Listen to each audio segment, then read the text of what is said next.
Hello everyone, welcome back. In the last section, we have discussed the close morphology of neoplasms. Next, we will talk about their microscopic features. After this section, students should be able to define and describe atypia of neoplasm. All tumors are composed of parenchyma and stroma.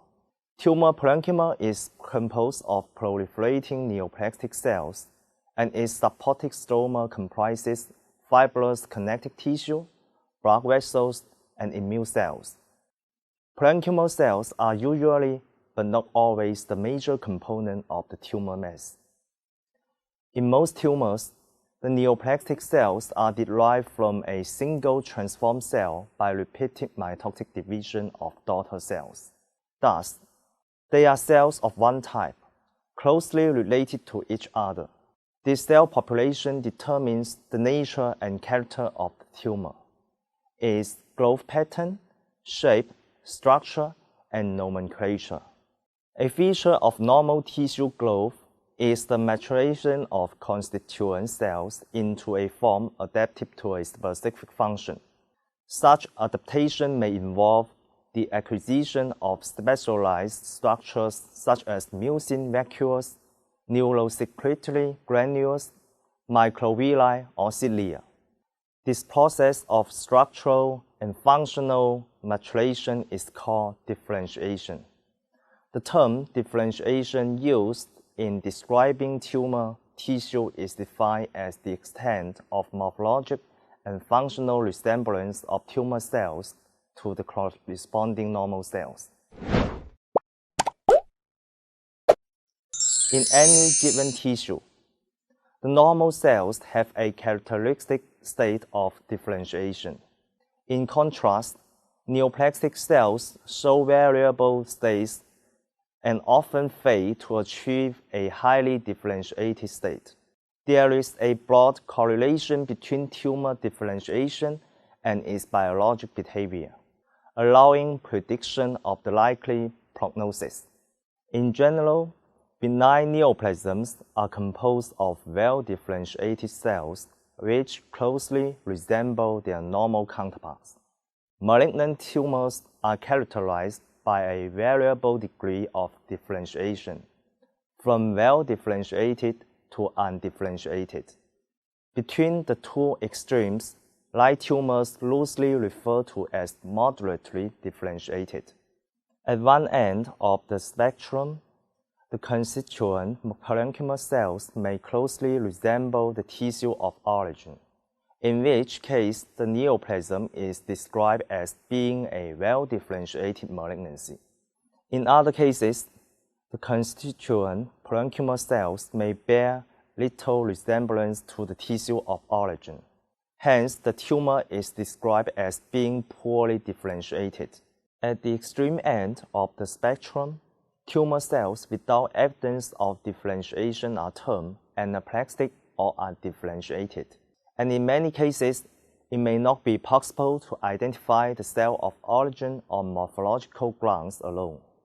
As we can see in this micrograph, this benign tumor comprises mature fat cells laden with cytoplasmic lipid vacuoles, so we describe it as well-differentiated.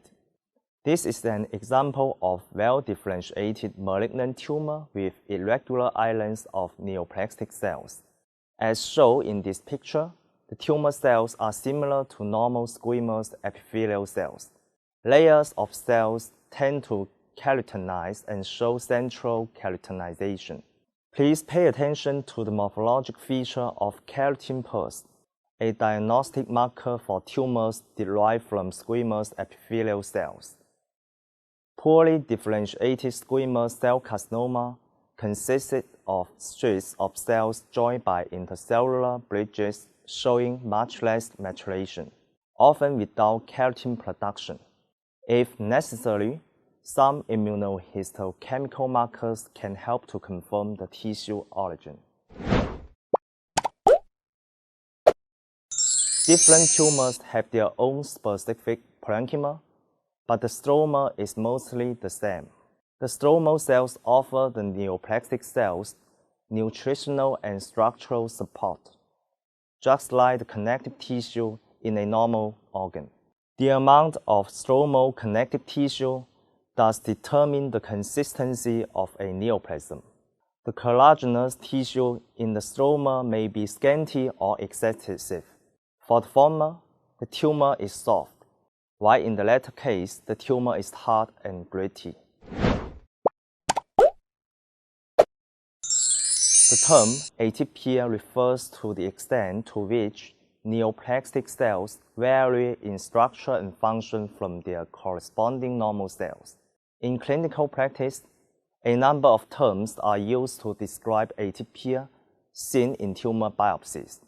They have implications for tumor diagnosis and decisions regarding their treatment. But how do we identify atypia? We generally observe and describe atypia in terms of architectural atypia and cellular atypia. Architectural atypia refers to the difference of structural arrangement between tumor tissue and their parent tissue. The patterns or arrangements of tumor cells are best appreciated under low-power microscopic examination of tissue section. The picture on the left shows the normal skin tissue, and the right image reveals the microscopic appearance of a benign cutaneous tumor. This tumor consists of finger-like projections with a fibrovascular core covered by neoplastic cells. The last picture shows the histological morphology of a malignant skin tumor, and we can see islands of neoplastic cells showing central keratin formation. Both benign and malignant neoplasms exhibit a certain degree of structural atypia.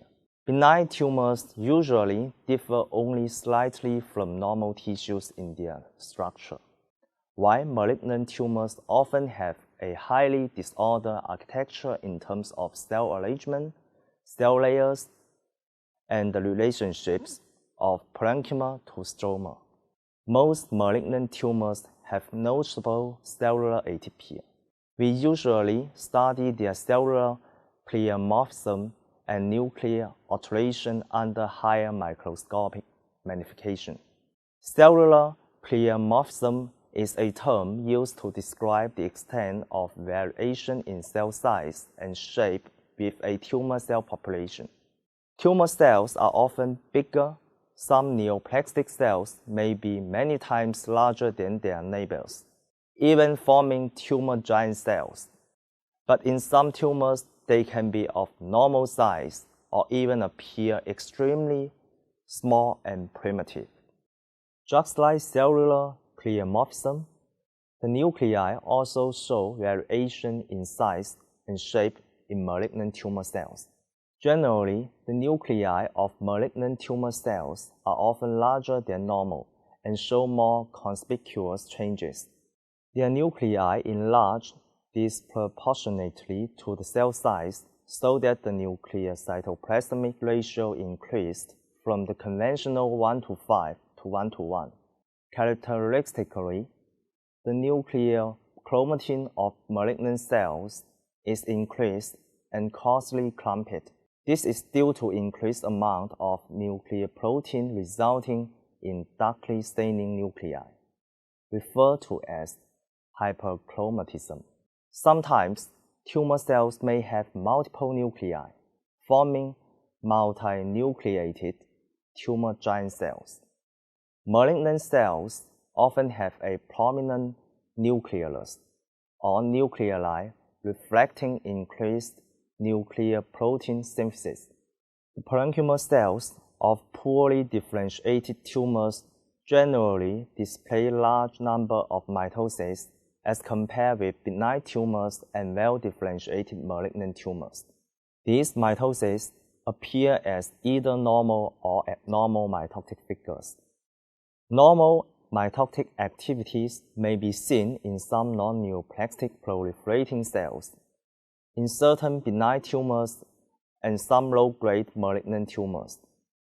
In tissue sections, they are seen as dark bands of dividing chromatin at two poles of the nuclear spindles. Abnormal mitotic figures are more important in malignant tumors and are identified as asymmetrical, tripolar, quadrupolar, and multipolar spindles.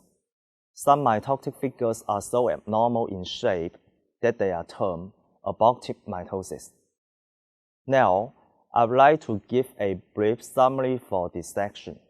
The degree of differentiation of a neoplasm refers to the extent to which it resembles normal tissue in function and appearance. The degree of tumor differentiation is a microscopic clue to their likely biologic behavior. As a rule, benign tumors are well differentiated, and highly malignant tumors are poorly differentiated. We used another term, atypia, to describe the extent to which neoplastic cells vary in structure and function from their corresponding normal cells. We often observe atypia in terms of structural and cellular atypia. Both benign and malignant neoplasms show evidence of architectural atypia, while cytologic atypia is prominent in malignant tumors. Alright, that's all for this section. Here are the references. Thank you.